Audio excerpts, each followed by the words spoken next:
마지막 부분에 이렇게 기도하셨죠. 우리 교회가 좀 작은 교회입니다. 근데 이제 교동 한가운데 있기 때문에 교동센터 교회라고 이름을 지었죠.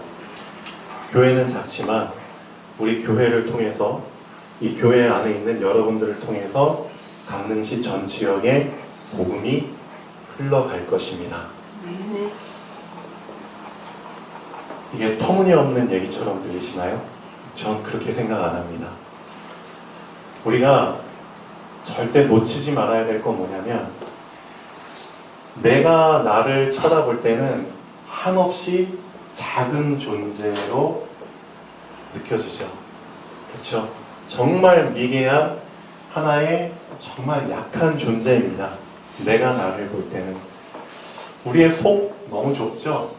너무 속이 좁은 행동을 하고 또 말을 하고, 속 좁은 말 때문에 남한테 쉽게 상처를 주고, 그렇죠?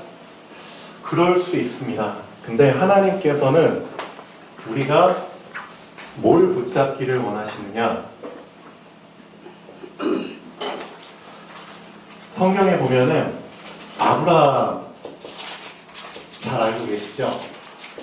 아브라함이 175살에 죽었습니다.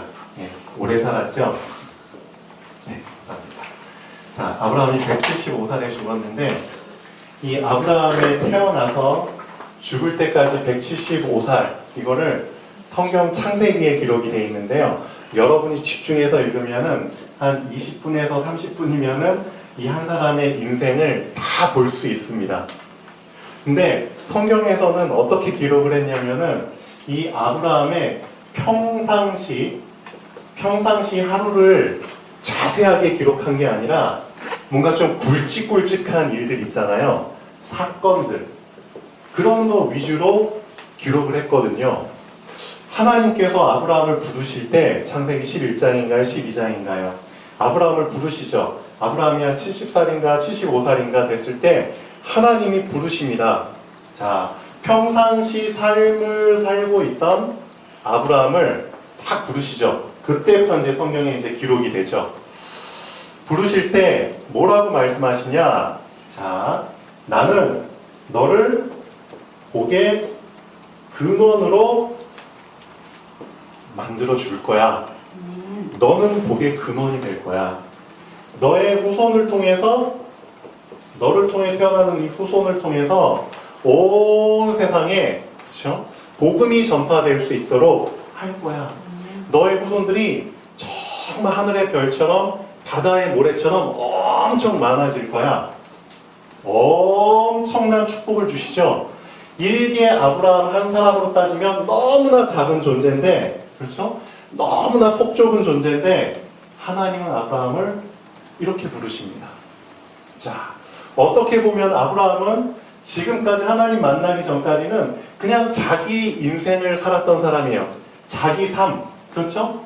자기 한 사람의 삶을 살았던 사람인데 그 흐름 속에서 하나님이 꺼내주신 겁니다. 그리고 어떤 흐름을 타도록? 엄청나게 큰 흐름을 타도록. 그렇죠? 그냥 시냇가, 쫄쫄쫄쫄 개울가, 거기에서 놀던 사람이 그냥 바다로 나가는 거예요. 하나님께서는 아브라함을 그렇게 자리를 옮겨주셨습니다. 자, 근데 문제는 뭐냐?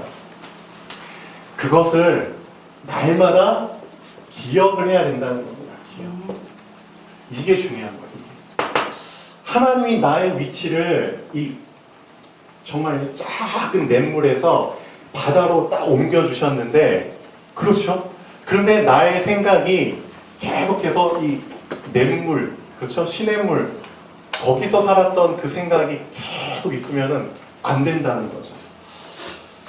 그래서 한번 잘 보시면은, 자, 아브라함이 성경에는 기록은 안 돼 있지만 아브라함의 하루하루를 우리가 한번 딱 들어가서 한번 본다면은, 아브라함이 그 와이프, 아내 사라잖아요. 사라하고 싸움을 안 하고 살았을까요? 했을까요? 부부싸움 했을까 안 했을까요? 여러분 부부싸움 하세요 안 하세요? 하시오. 저도 합니다. 저도 하고요. 우리 이용호 어머님, 우리 아버님께서 이제 돌아가신 지 이제 꽤 되셨잖아요. 근데 결혼하고 아버님 돌아가시기 전까지 그래도 부부싸움 여러 번 하셨죠?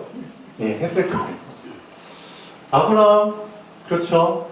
그 사라하고 막 부부싸움하고 막 대판 싸우고 막 속초가 삐져가지고 막 집 나가고, 그렇죠? 나만의 동굴로 들어가고 그런 거 기록은 안 돼 있어요. 그렇죠? 그렇지만 그런 일상 속에서 살았겠죠. 하루하루의 삶이 어떻게 보면은 그런 속 좁은 그런 행동과 말을 해가지고 상처를 받고, 그렇죠? 그 다음에 뭐 자기 아들한테 막 화풀이도 하고, 자기가 거느린 종들한테 막, 그렇죠? 화나는 일도 생기고, 그래서 남들이 볼 때 좀 부끄러운 속 좁은 행동들 많이 한 하루하루들이 있었겠죠? 그럼에도 불구하고 아브라함은 뭘 놓치지 않았느냐? 이걸 놓치지 않았다는 겁니다. 내가 이런 인간이지만 이렇게 작은 존재고 이런 속 좁은 존재고 위기가 있을 때 자기 와이프를 막, 그렇죠, 막 속였잖아요. 자기 아내를 자기 누이로 속여가지고 자기 혼자 살려고. 그럼 정말 아주 속 좁은 짓을 한, 부끄러운 짓을 한 사람이지만 그럼에도 뭘 놓치지 않았느냐? 아, 하나님께서 나를 뭘로 불러주셨다? 복의 근원으로 불러주셨다. 나를 통해서 온 민족이 복을 받을 거야. 그게 키입니다. 우리가 하루하루 살고 있지만, 맞아요. 우리의 또 다음날 하루 24시간을 돌이켜보면은 정말 부끄러운, 그렇죠? 내가 하루를 봐도, 내가 산 하루를 봐도 정말 내세울 것 없는 정말 부끄러운 하루일 수 있어요. 그렇지만 여러분이 놓치지 말아야 될 건 뭐냐면, 내가 하루를 시작할 때 어떻게 하루를 시작해라? 하나님께서 저를 세계 복음화를 위한, 그렇죠? 세계를 살리기 위한 중요한, 그렇죠? 하나님의 자녀로, 전도자로 불러주셨습니다. 그 세계 복음화의 엄청난 흐름 속으로 저를 불러주셨습니다. 그 흐름 속에서 저의 하루를 시작합니다. 이 고백을 꼭 하셔야 됩니다. 그리고 하루를 살아가겠죠? 그럼 나도 모르게 속 좁은 짓들 많이 하겠죠? 상관없어요. 그리고 하루를 마무리할 때는 어떻게 고백하고 마무리하라고요? 하나님, 저의 마무리, 저의 오늘 하루 마무리도 이 큰 흐름 속에서 마무리를 합니다. 이걸 놓치시면 안 됩니다. 왜 그러느냐? 만약에 여러분이 이 큰 흐름 속에 들어왔다는 것을 놓치게 되면은 그 순간부터 나의 인생은 어떻게 된다? 종으로, 노예로, 그렇죠? 그런 삶으로 전락해버립니다. 사단이라는 놈이 결국은 우리한테 원하는 건 그거예요. 하나님이 우리에게 자유를 주셨고요. 맞죠? 자유를 주셨고 하나님께서 우리를 엄청나게 귀하게 쓰실 걸로 계획하셨는데 자꾸만 그 사실을 망각하게 만드는 겁니다. 놓치게 만드는 겁니다. 그래서 내가 하나님 만나기 이전의 삶으로, 그렇죠? 자꾸만 돌아가도록, 그래서 나의 인생을 그 좁은 나 개인의 인생 속에서 살다가 죽게 하려고 사단이 원하는 건 결국 그겁니다. 그래서 절대 놓치지 마세요. 아까 윤경원 집사님 기도할 때 정말 잘하셨습니다. 그 기도 부분 들으면서 제 마음이 되게 막 울컥거리더라고요. 아, 그렇지. 우리 교회는 작지만, 우리 교회 성도님들은 숫자는 적지만 상관없다. 하나님은 여기 계신 여러분들을 통해서 진짜 강릉지역 모든 지역에 복음이 흘러갈 수 있도록 그런 시스템을 까실 겁니다. 맞죠? 그리고 그 일을 지금 여러분이 하고 계십니다. 나 하나로 따지면, 우리 교회로 따지면 작지만 하나님은 하신다는 겁니다. 그래서 하루를 시작할 때, 하루를 마무리할 때 놓치지 마세요. 나는 이 큰 흐름 속에 있다는 거예요. 큰 흐름 속에 있다는 사실을 놓치지 않으면 어떻게 된다? 결국 하나님이 그 흐름 속에서 우리를 인도하십니다. 그게 중요한 겁니다. 내가 속 좁은 하루를 보낼 수 있어요. 그렇죠? 근데 거기에 매이지 말라는 겁니다. 나의 하루가 엉망일 수 있어요. 거기에 매이지 말라는 겁니다. 그냥 훌훌 털고 일어나라는 겁니다. 그렇죠? 먼지 털듯이 내가 잠깐 실수할 수 있어요. 하루 엉망으로 보낼 수 있어요. 그렇죠? 우리 공부하는 학생들 땡땡이 치고 어디 놀러 갈 수 있어요. 우리 직장인들 이렇게 회사 안 가고 잠깐 어디 가서 놀다 올 수도 있어요. 그럴 수 있지만 괜찮습니다. 거기에 매이지 마시고 나는 큰 흐름 속에 있다. 그걸 놓치지 말라는 겁니다. 네. 자꾸만 사단은 우리를 작은 존재로, 그렇죠? 자꾸만 작은 존재로 우리의 마음을 자꾸만 좁게 그쪽으로 끌고 가지만 하나님은 아니죠. 너는 작지만 작지 않아. 왜냐? 내가 너와 함께 하거든. 내가 널 통해서 할 일이 크거든. 하나님은 자꾸만 우리를 넓혀주시기를 원하시는데 사단은 자꾸만 우리를 속좁은 놈만 만들죠. 이 사이에서 우리가 오늘 하루도 살아가는 겁니다. 여러분 절대 놓치지 마세요. 나는 어느 흐름 속에 있다? 큰 흐름 속에 있다는 거. 자, 마태복음 13장 잠깐 보겠습니다. 여러분이 오늘 말씀을 받기 위해서 오셨는데요. 마태복음 13장에 보시면은 오늘 여러분들한테 지금 드릴 말씀은 절대 놓치면 안 될 것 같습니다. 마태복음 13장 한번 보시죠. 여기에서 내 자신을 정말 점검하는 시간이 되면 좋겠습니다. 마태복음 13장 1절부터 보시면은 자, 예수님께서 무리들에게 자, 하나님 말씀을 전하시는데 비유를 이제 들어서 말씀을 전하십니다. 씨 뿌리는 자가 나가서 씨를 뿌리는데 자, 그냥 뿌리는 거예요. 막 뿌리는데 덜어는 그 씨들 중에서 덜어는 자, 길가에 떨어지고 그 뿌린 씨들 중에서 덜어는 흙이 얕은 돌밭에 떨어지고 또 덜어는 가시떨기밭에 떨어지고 또 나머지 덜어는 자, 옥토밭에 좋은 밭에 떨어졌어요. 근데 여기서 여러분이 아셔야 될 게 하나가 있습니다. 씨라는 거는 곧 하나님의 말씀이거든요. 말씀이 떨어지기 전에 이미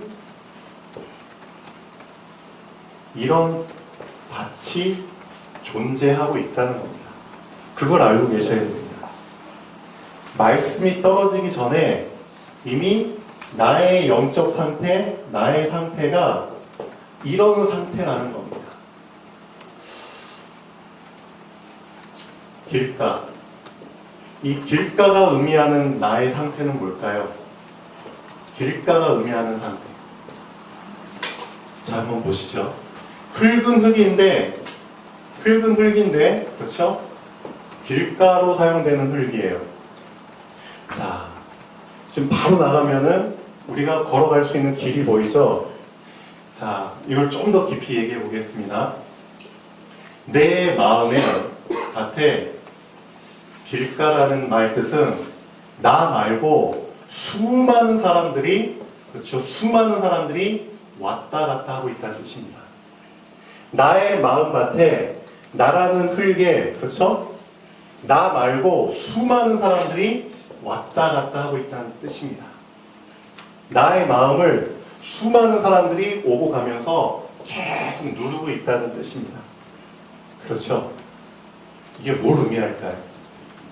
영적인 의미가 뭘까요? 자, 이 사람들이 왔다 갔다 하면서 나한테 한마디씩 던지겠죠? 그렇죠? 수많은 사람들이 나를 만나고 가면서 이 말 저 말 하겠죠? 그렇게 해가지고 이미 내 마음은 황폐화된 겁니다. 나라는 사람의 주관 소신이 없이 이 사람이 이 말하면 이 말대로 그 말에 그냥 눌려버리고 저 사람이 저 말하면 그 말에 눌려버리고 해가지고 이미 나라는 밭은 단단하게 사람들이 그냥 나를 이용해 먹는 거죠. 나를 위한 삶이 아니라 그 사람들이 오고 가면서 그 사람들의 목적에 맞게 그냥 나를 쓰는 겁니다. 이렇게 인생을 사는 사람이 있습니다. 나 자신의 삶은 없고 그냥 사람들이 날 이용해 먹고 버리는 거죠. 그게 길가바치입니다. 참 비참하죠. 나의 주관 소신은 없고 이 사람이 이 말하면 여기 따라가고 저 사람이 저 말하면 저기 따라가고 그런 인생의 사람. 그런 사람에게 말씀이 떨어져 본들 들어올까요? 안 들어오죠. 이미 사람들의 말 듣고 현혹돼가지고 여기 따라가 저기 따라가기 바쁜데 어떻게 말씀이 이 사람 마음속에 들어갈 수 있겠습니까? 참 비참한 사람이에요. 길가다. 이미 말씀이 떨어지기 전에 이런 영적 상태, 이런 삶을 사는 사람들이 있는 겁니다. 주변에 한번 나가보세요. 진짜 이런 사람들 많아요. 의외로. 자기 주관 소신 없이, 그렇죠? 자기 목적도 없이 여기 끌려다니고 저기 끌려다니고 하면서 이미 자신의 삶은 잃어버린, 황폐하게 버린. 그냥 다른 사람들의 따까리, 그렇죠? 좀 심한 말이지만 그런 사람들이 그냥 걸어다니는 길 역할을 하는 그런 삶을 사는 비참한 사람. 그 사람에게 말씀이 떨어져 본들 어떻게 된다고요? 그렇죠. 말씀이 이 땅을 쫄뚝 들어갈 수가 없죠. 이미 사람들의 말로 가득 차 있는데 그 사람들의 말이 이미 하나님 말처럼 돼버렸는데 그럼 어떻게 된다? 이 씨를 나중에 새가 와가지고 낚아채서 가져가 버리는 겁니다. 오히려 하나님의 말씀이 이 사람한테 들려도 이 사람한테는 그 하나님의 말이 그냥 다른 사람들의 말처럼 들리는 거예요. 그 정도 수준에서밖에 안 들리는 거예요. 그런 영적 상태의 사람입니다. 여러분은 어떠십니까? 여러분의 영적 상태는 이런가요? 그건 아니겠죠. 두 번째, 흙이 얕은 돌밭. 자, 이 사람의 영적 상태는 어떤 상태인가요? 말씀이 떨어지기 전에 이런 상태예요. 흙으로 덮여는 있는데 안에 무수히 많은 돌들이 있다는 거죠. 큰 돌, 작은 돌, 그렇죠? 근데 문제는 뭐냐? 이 돌들이 보이지 않고 덮여 있다는 겁니다. 그럼 이 돌이 의미하는 게 뭘까요? 돌이 의미하는 게 돌. 탁탁하죠, 단단하죠. 성경에 보면 이렇게 표현을 하고 있습니다. 자, 5절 보시면 더러는 흙이 얕은 돌밭에 떨어짐에 흙이 깊지 아니하므로 곧 싹이 나오나 해가 돋은 후에 타서 뿌리가 없으므로 말랐고. 근데 뒷절에 보시면은 자 20절부터 한번 보세요.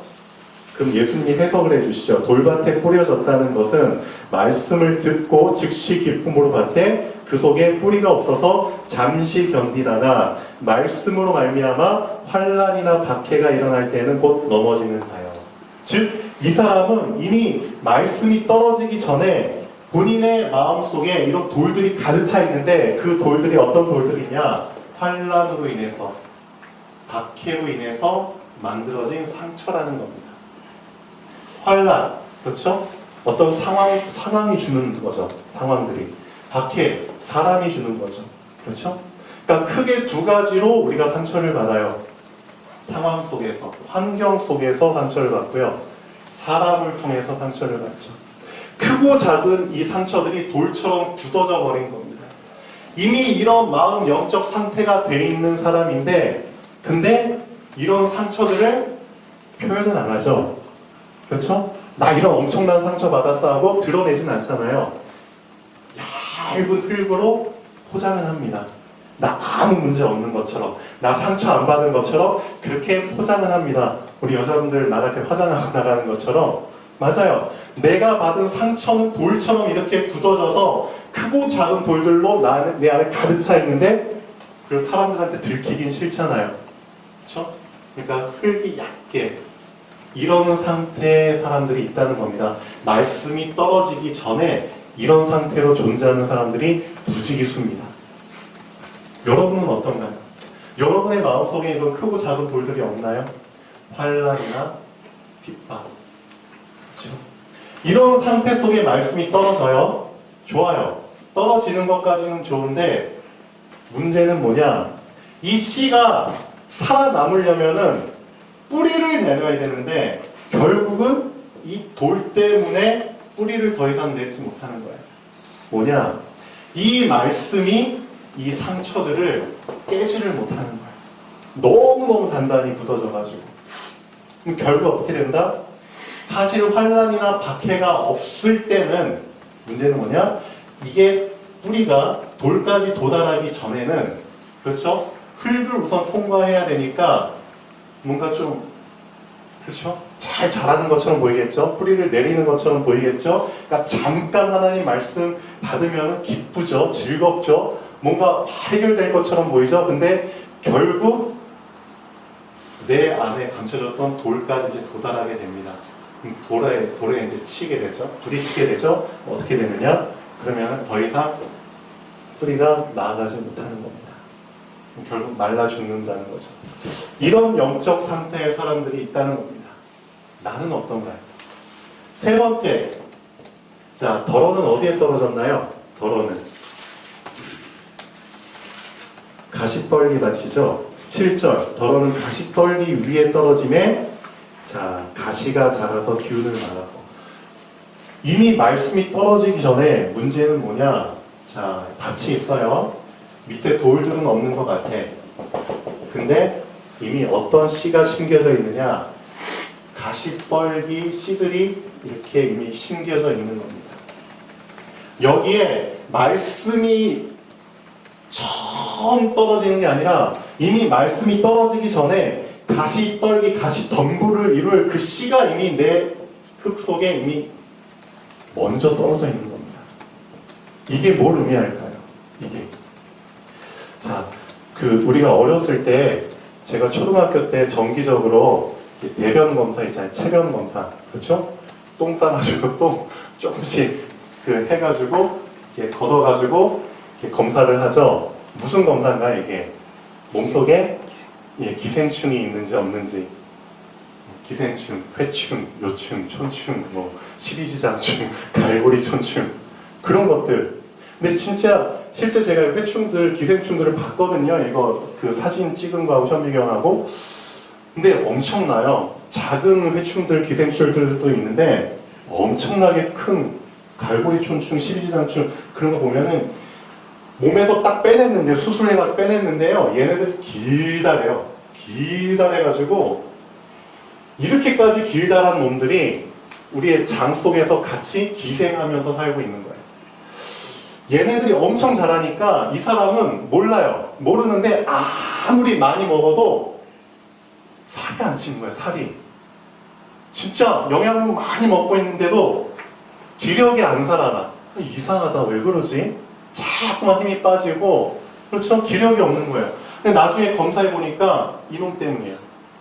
이 기생충이 몸속 대장, 장이 쫙 들어가 있어서 얘가 영양분을 다 흡수해버린 거예요. 그래서 이 정도까지 자라나는 거예요. 진짜 수술해서 빼냈는데 길이 재보니까 몇 미터에 달할 정도. 마찬가지입니다. 가시덤불에 떨어졌다는 건 이미 그렇죠. 영양분을 흡수할 만한 이 씨들, 가시덤불 얘네가 이미 심겨져 있다는 거고요. 나중에 자라요. 말씀도 같이 들어갔어요. 그럼 말씀도 같이 뿌리를 내렸어요. 여기까지는 좋아요. 근데 문제는 뭐냐? 뿌리 내리는 것까지는 좋은데 결실을 해야 되잖아요. 자라야 되잖아요. 겉으로 뻗어 자라야 되잖아요. 결국은 열매를 맺어야 되잖아요. 근데 문제는 뭐다? 열매를 맺지 못하고 나의 영양분을 다 이 가시덤불 얘네들이 뺏어가지고 자라는 겁니다. 얘네들이 기생충처럼 그렇죠? 나의 영양분을 다 가져가는 겁니다. 그래서 가시를 막 만들어내는 거죠. 예수님은 이 가시덤불을 뭐로 표현하셨는지 한번 보시죠. 13장 22절 보면은 가시떨기에 뿌려졌다는 것은 말씀을 들으나 자, 세상의 염려와 정확히 표현하셨죠? 세상의 염려와 재물의 유혹 맞습니다. 이 세상의 염려는 내가 원치 않지만 내가 받아들여야 되는 것 같아요. 유혹 이거는 내가 원해서 가는 거잖아요. 원치 않지만 그렇죠? 또 원하는 것. 이 두 가지가 나의 영양분을 다 뺏어가는 겁니다. 결국은 말씀이 영양분을 공급받아서 결실을 해야 되는데 내 안에 이미 나의 마음밭에 이미 심겨져 버린, 그렇죠, 이 두 가지가 영양분을 다 뺏어가는 겁니다. 이미 말씀이 뿌려지기 전에 이런 영적 상태의 사람이 있다는 겁니다. 나는 어떤가요? 여러분 말씀 참 많이 들으셨죠? 수십 년 동안 들으신 분도 계시고요, 모태신앙이신 분도 계실 겁니다. 그렇다면 지금까지 교회 나오고 있는 걸로 봐서 뿌리는 내리셨어요. 그렇죠? 뿌리는 내렸기 때문에, 그렇죠? 계속 신앙생활을 해요. 문제는 뭐다? 과연 내가 결실하고 있는가? 열매를 맺고 있는가? 수십 년 다녔는데도 나에게 열매가 없다? 뭐죠? 이미 내 안에 기생충 같은 이런 가시덤불이 나의 영양분을 다 뺏어 먹고 있다는 겁니다. 네 번째 보시죠.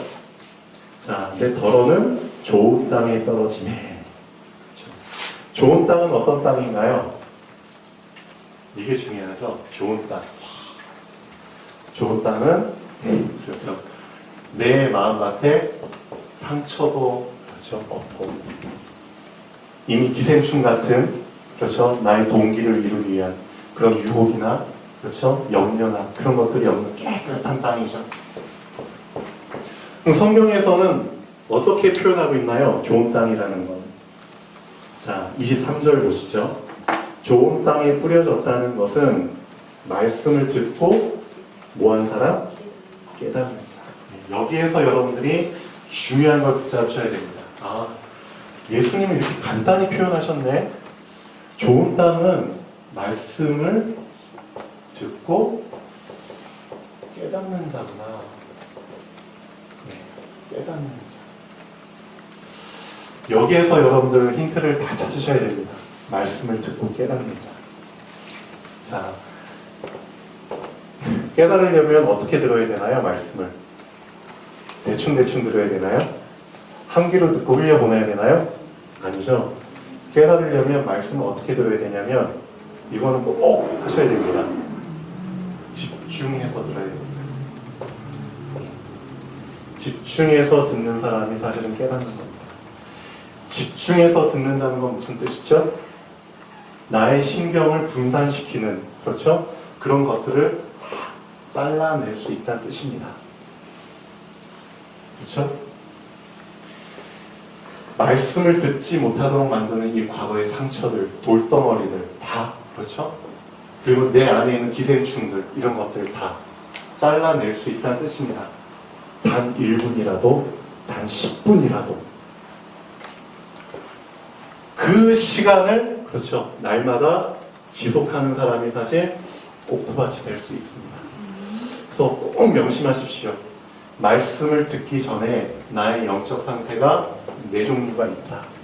근데 어찌됐든 말씀이 떨어지면 결과가 어떻게 된다는 건 이미 예수님이 말씀해 주셨다. 그럼 나는 어떻게 해야 되는가? 나는, 자, 한번 곰곰이 생각해 보십시오. 자, 본론 잠깐 보시겠습니다.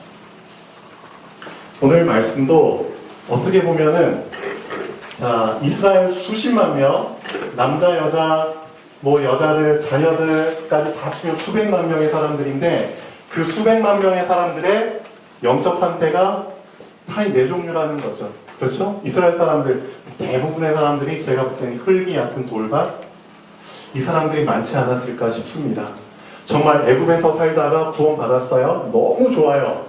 그래서 막 하나님 찬양하고 난리 났죠. 성경 보시면은 와, 여호와를 찬송하리로다, 말과 그 탄자를 다 물에 다 엎으시고 우리를 구원하셨도다, 엄청난 찬양했던 사람들. 근데 딱 광야에 들어오고 나서 뭐에 부딪히죠?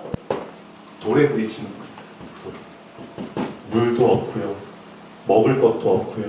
그렇죠? 너무 힘들어요. 광야에서 먹고 자고 해야 돼요. 밤에는 춥고, 그렇죠? 낮에는 뜨겁고. 그나마 하나님이 밤에는 불기둥, 낮에는 구름기둥 그걸 해주셨지만 사실상 그런 걸로 다 커버는 안 되겠죠. 얼마나 불편하겠습니까? 그렇죠? 얼굴 씻고 싶어도 물이 충분하나 그런 것도 없겠죠. 위생적으로 되게 그렇지 않았겠죠. 그러니까 당장 돌에 부딪히니까